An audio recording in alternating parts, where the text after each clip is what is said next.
Hello, I'm Hamza Khayoun, and this is The Sideline, where we discuss the latest hot topics of the FIFA World Cup 2022.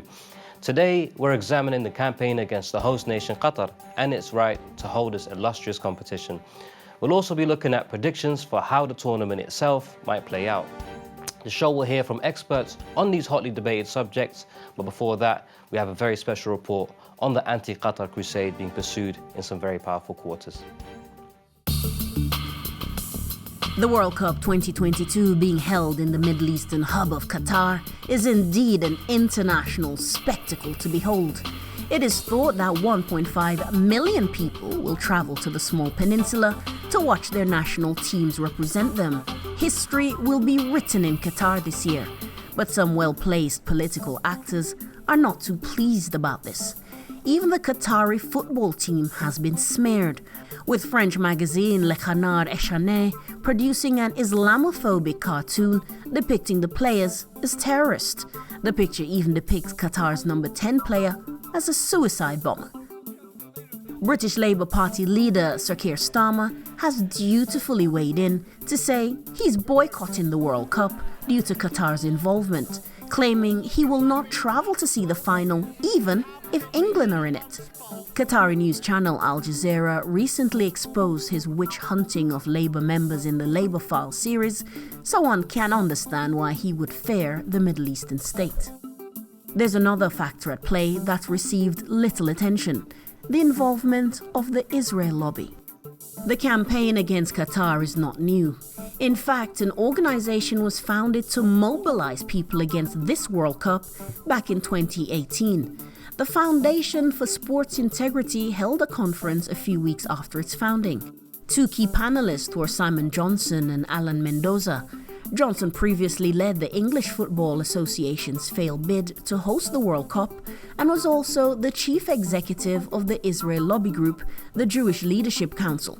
Mendoza is the vice chairman of the largest settlement building organization in occupied Palestine, the JNF.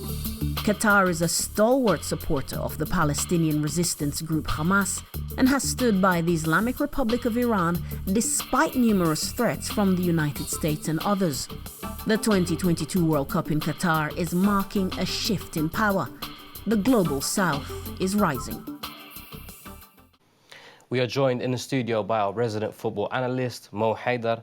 Mo was a key figure in the development of Arsenal Fan TV, where he was eventually dismissed for his public support for the Palestinian cause. Now he runs his own YouTube channel, where he provides cutting-edge analysis and decisive commentary on the latest Arsenal games. He is joined on the couch today by Professor David Miller, the producer and resident expert of Palestine Declassified on Press TV. David was formerly a professor of sociology at Bristol University and today is a leading scholarly critic of Israel. Gentlemen, thank you for joining us. Mo, who are your teams to watch out for this year? Straight for the big question then. So I think from South America, you really can't look further than Argentina and Brazil. With players like Neymar and Lionel Messi representing those countries, they're always going to be in with a very good shout. I think from Europe, the one team that I think can really challenge those South American teams is France. I think they've got the best squad, real strength in depth. And even though they've got quite a few injuries, I think they've got the quality and the track record in World Cups to do some damage this year and be in with a chance. And David, could you tell us about the Islamophobic overtones against Qatar? So one of the guys you saw in the film there, Mendoza, he's in the JNF, deeply racist, pro-Israel organisation. He also runs, of course, the Henry Jackson Society, one of the best-known Islamophobic think tanks in the UK. And the conference they had on there was also put on by the UAE lobby, the lobby from the United Arab Emirates. And they have been to the fore of pushing Islamophobia in the UK and across the whole of Europe, because they've feared the possibility of dissent and rebellion in their country with the Arab Spring. So there's been a kind of unity between the Israelis, yes, and the UAE and the Saudis to push back against the possibility of reform in the Middle East. And that of course, takes the form of Islamophobic campaigns. Right. And Mo, has this run-up to the World Cup felt different to previous World Cups? Absolutely. I think when you talk to other football fans, anecdotally, you do pick up that a few football fans have looked for content. They've looked to kind of scratch that itch of World Cup excitement. And the content, the media, the adverts, it just hasn't been there like it has normally. I think a lot of the time when you are looking for that, you come across things that aren't to do with football. They're to do with the external factors. Valid, but that fever pitch just hasn't quite arrived yet in terms of the World Cup. But when the tournament starts, perhaps the football will really get people talking.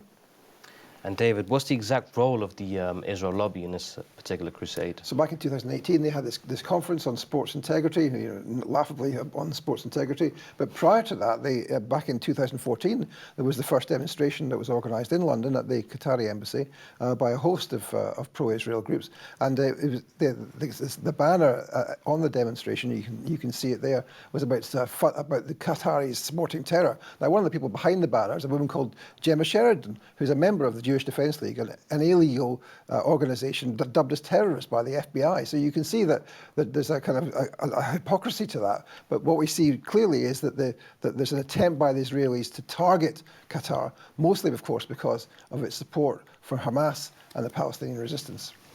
And what are those specific organisations that you're referring to? So in the demonstration back in 2014, you had an organisation called UK Lawyers for Israel, which is very close to the Ministry of Foreign Affairs, possibly was set up by the MFA. Sussex Friends of Israel took money from the Ministry of Strategic Affairs in Israel, and also two other organisations. For example, one of them was set up by the World Zionist Organization, and the clue there is in the name. So you've got some really key Israel lobby groups directly connected to the Israeli state. Thank you. And Mo, are there any particular breakout stars we should be looking out for? Every World Cup, you get someone that just really announces their name on the world stage. In 2014 in Brazil, the Golden Boy or the Best Young Player Award that FIFA awards went to Paul Pogba. In 2018, it was Kylian Mbappe. And this year, there are a few names to look out for. So Jamal Musiala and Jude Bellingham are two players that play in the German league, the Bundesliga. Musiala for Bayern has scored so many goals already this season, and he'll be representing Germany. And Jude Bellingham, a 19-year-old with the sort of maturity of a 38-year-old representing England. Alongside them, Cody Gakpo for PSV will be representing Netherlands and has had a storming season so far. And Gavi, who plays for Barcelona in Spain, has been the youngest player to ever have been called up for Spain. So all ones to look out for. And who do you think will be taking home the Golden Boot?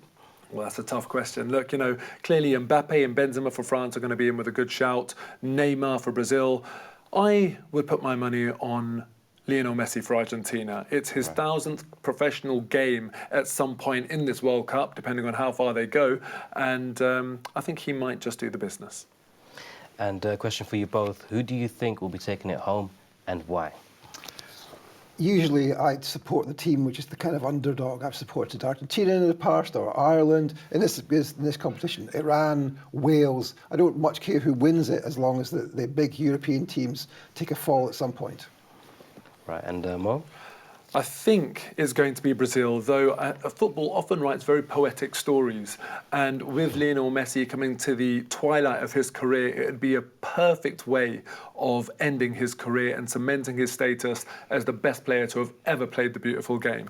Unfortunately, though, as poetic as that sounds, I think it will be Brazil, because they've got strength in depth everywhere in that squad. And France? France, I think, will fall just short. Thank you very much. Unfortunately, we're out of time.